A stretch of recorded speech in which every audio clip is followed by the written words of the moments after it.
A few years ago in a rural area in Mississippi, there was a hardworking young man named Benjamin. He and his younger sister lived with their mother, who worked 2 low-paying jobs just to put food on the table. Their small house was a sore sight. It had a roof that leaked and mold on the walls. What more could you wish for? They commonly joked. Benjamin's dad had been a fisherman until he disappeared in a storm 5 years ago. His father's death increased the pressure on Benjamin to provide for the family. So, ever since, to his mother's great worry, and besides attending school, Benjamin took his rusty bike to the harbor for some extra work on the fishing boats. On his way down there, he always passed through a nice neighborhood with crisp white houses, nice cars on the driveways, and worryless children playing on the tidy lawns. One day he would help his mother and sister to move there. Benjamin's mother wished for him and his sister to get an education, so they could have a better life than the one that she had had. Benjamin was a bright kid, and he was soon to start community college. Before starting, he had been able to store away $1,000 from his spare time job on the fishing boats. Benjamin was kind of proud of this achievement, because he had read that he was already close to being in the top half in America. Having spoken to some of the adults in the rich neighborhood on his way to the harbor, Benjamin had come to understand that one of the best ways to reliably make big money was through investing, and the earlier he started, the better, apparently. Benjamin was determined to make his $1,000 grow to create a better life for his family. Although he stumbled along the way, like any 19-year-old would, Benjamin's persistence and willingness to learn ultimately led him to create the foundation of his future fortune, a fortune which helped bring more happiness and joy to his family. This is the story of how a small sum of money sparked a journey towards financial success. Year 1. At the beginning of the first school year at the community college, Benjamin attended a fraternity party where he was blessed with some no-brainer investing tips from an older sophomore, Jack. You know, I turned $100 into $5,000 in just 6 months in Skycoin. It was awesome. New to investing, Benjamin felt uncertain, but Jack's pals reassured him. They told him about the new and digital currencies, ones that the state didn't control, and it all sounded so brilliant. As a punchline, Jack added that, "It's time for the next big leap in Skycoin any time now. You really want to stay on the sidelines? But remember the saying, how was it? Yes, don't put all your beer in the same case." Benjamin, of course, couldn't resist his strong fear of missing out on this. He ended up investing $500 out of his hard-earned money in Skycoin. He hadn't listened to Warren Buffett's view on crypto. I think that anytime you buy a non-productive asset, you are counting on somebody else later on to buy a non-productive asset because they think they can sell it to somebody for more money. And it's been tried with tulips, and it's been tried with various things over time, and it does come to a bad ending. Now all Benjamin had to do was wait, according to Jack, that was. Only a few weeks later, Benjamin had a strategy for his remaining $500. He had come across a prospering TikToker named Alan's Rocket Stocks. "Whoa, this is a goldmine," was Benjamin's reaction when watching Alan's 20-second clips of wisdom. These were clearly stocks that would make their way to the stratosphere once the market picked up on them. One company was apparently on the brink of coming up with a vaccine against cancer. Another company was just about to unlock the full potential of nuclear fusion. And a third company had developed a technology for capturing carbon dioxide from the atmosphere that would definitely solve the climate crisis. There was just one little issue that Benjamin didn't think about then. None of the companies earned a dime, and they kept telling their shareholders that the breakthrough was just one new issue of shares away. Benjamin did a quick calculation and realized that if only one of these 3 stocks reached its full potential, it would be enough to create him a small fortune. Oh boy, would his mom be proud. And he figured that with so many people following this TikToker, clearly he must be good. So Benjamin did the only thing sensible. He divided his remaining $500 equally among the 3 companies. Now all he had to do was wait. Well, he didn't have to wait very long for the news to start coming in. The companies were burning through their cash reserves faster than they had projected, and the commercialization phases were constantly postponed, followed by additional issuance of stock. Although there were small nuggets of perceived progress, like an interview with a doctor stating that a company coming up with a cancer vaccine would soon be the biggest company in the world, these news were heavily outmatched by the negative ones. Within 9 months, the remaining value of Benjamin's diversified $500 portfolio had shrunk to $25. Benjamin sold the stocks off and bought a couple of beers with the proceeds. But luckily, Benjamin still had his Sky Coins. Good thing I diversified, he thought to himself. For 6 months, Benjamin felt like a genius. Skycoin had tripled in value. The fraternity played Money, Money, Money by ABBA on repeat. Jack was treated like a god. Well, the party was short-lived. Soon, they would sober up to a new reality. Skycoin suddenly declined some 97% in value, for no particular reason. But again, that was also the case with the Rise. It was for no particular reason. Benjamin's confidence as an investor was down at zero, and so was his portfolio. Jack's halo had fallen off, and his reputation as a great investor was pulverized. At this point, Benjamin couldn't say which mistakes he had made, but he promised himself he would never again lean on others for advice. Finding himself at the bottom of the Dunning-Kruger curve, he felt ashamed of what he had done. Year 2. Having moved back home to his mother and sister during the summer, Benjamin was painfully reminded of why he had to find a way to make and to grow his money. Before his second year in college, Benjamin worked on the fishing boats again, enabling him to save $1,000 again. This time, he would enter the investing world with proper preparation, meaning no more jacks or TikTokers. Benjamin figured he needed to develop his knowledge, and he took some advice from one of his favorite TV series characters.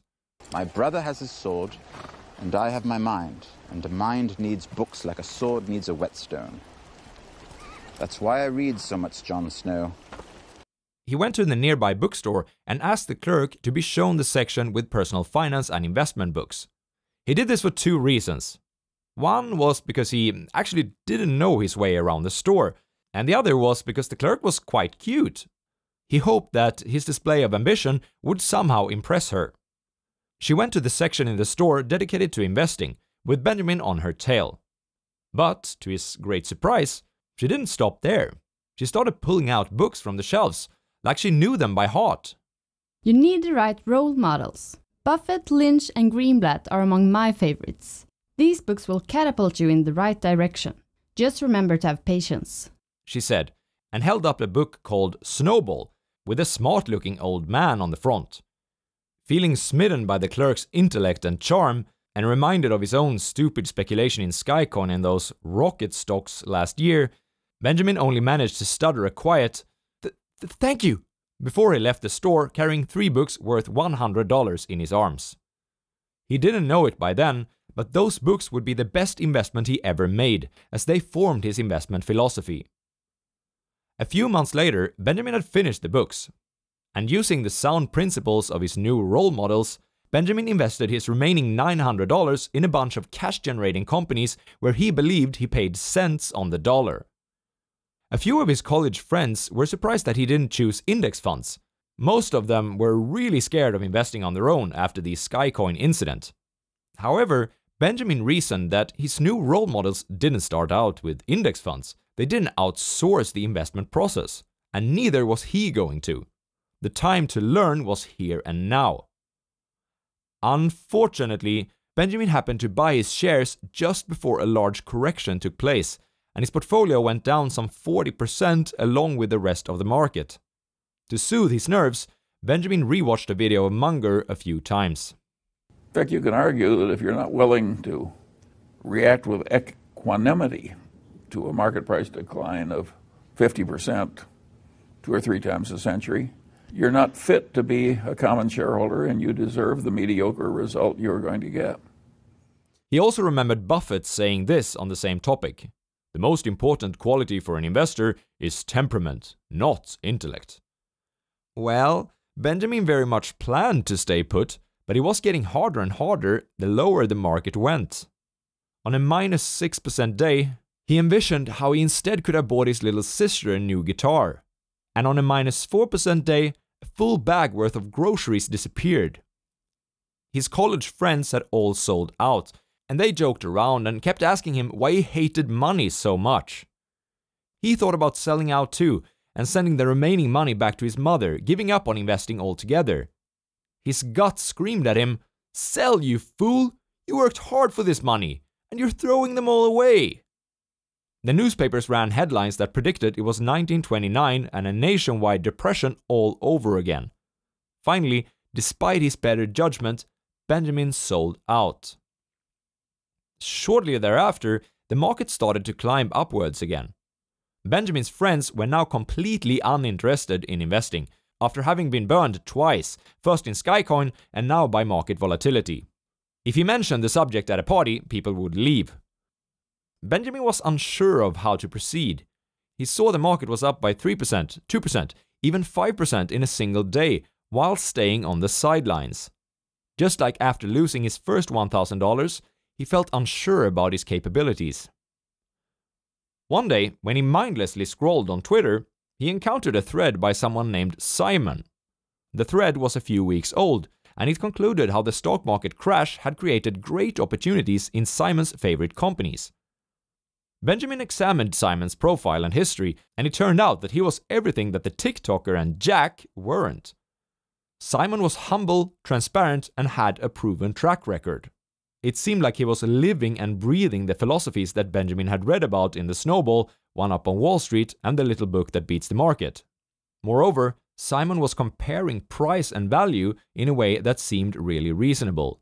The TikToker and Jack had only been focusing on future prospects and hype. Never once had they mentioned a PE or EV/EBIT multiple.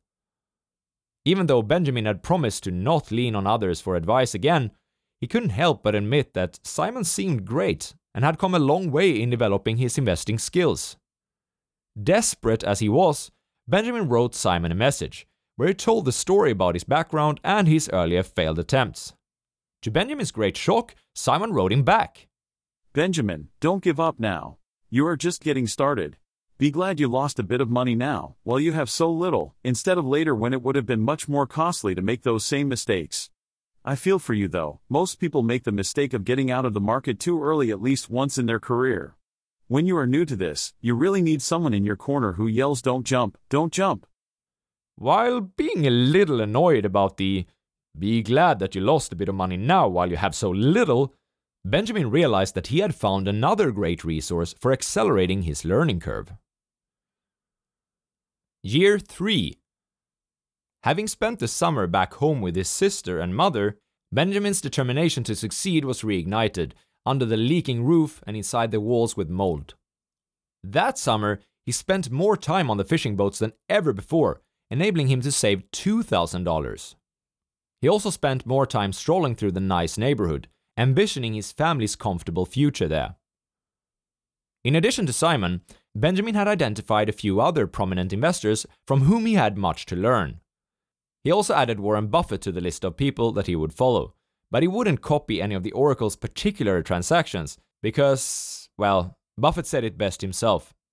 I think working with a very small sum, that there is an opportunity to earn very high returns, but that advantage disappears very rapidly as the money compounds, because there are little, you find very, very small things that you're almost certain to make high returns on, but you don't find very big things in that category today. Buffett had become too big a fish to overperform the market by much. Heck, he pretty much is the market nowadays. Anyways, having found these idols along with Buffett, Benjamin felt as if he had been strolling around in a pitch-black forest when suddenly somebody had lighted the trail ahead. In fact, even Charlie Munger and Warren Buffett themselves gave thumbs up to this approach at the 2009 Berkshire Hathaway AGM. Generally, I think it's quite smart to do what you're talking about, to identify some investors you regard as very skilled and carefully examine everything they're buying and copy what you please. I think you have a very good idea. Yeah, When I was 21 years old, I would get the semi-annual reports of Graham Newman Corp before I went to work there, and I would look at every security that was listed there, and I got some of my ideas that way. So it's there's nothing wrong with that. The books were great in forming Benjamin's investment philosophy. Still, they needed more practical and up-to-date advice on real companies. Benjamin now used the prominent investors that he had identified in two ways. First, he always checked if any of them had said anything about a stock he came across from another source. For instance, Benjamin was doing some screening by using the magic formula that Joel Greenblatt had suggested in the little book that beats the market, and he always cross-checked ideas from there with the people that he followed. Second, he straight up stole some ideas from his idols' portfolios. But, as Simon said, do your own research. People lose money when they invest trusting the person instead of knowing what the flip they are doing. At first glance, someone could have mistaken his new strategy of learning and copying with the old method of following the TikToker. In reality, they were miles apart, because this time Benjamin had done his due diligence. In one corner of the ring were seasoned investors with integrity. In the other, a speculator who couldn't even distinguish between price and value. Benjamin knew which fighters he would bet on. Now, with a set strategy for developing his stock-picking skills, Benjamin recalled Simon's "Be glad that you lost a bit of money now," and realized how right Simon had been. Having lost most of his $1,000 twice, it was like having his sandcastle washed away by the waves after just a few shovels of sand. It would have been much more devastating for Benjamin's future fortune if he discovered he had been constructing the sandcastle too close to the sea after many hours in the making. Instead, Benjamin was now able to learn from his mistakes early on, and thus moved the construction site of his sandcastle a few meters away from the shoreline, increasing the chance of him building something grand and lasting. The price tag for making mistakes such as these can vary a lot. Having started early on, already with his first $1,000, is what allowed Benjamin to learn from these mistakes for such a low tuition fee. A year later, Benjamin got his first full-time job and began to add to his portfolio monthly. Many of his friends who had gotten out of the market never returned. They hadn't created a good habit like Benjamin had. He played around with a compounding calculator and realized that, with a future freed from newbie mistakes, the nice neighborhood with the crisp white houses was closer than he thought.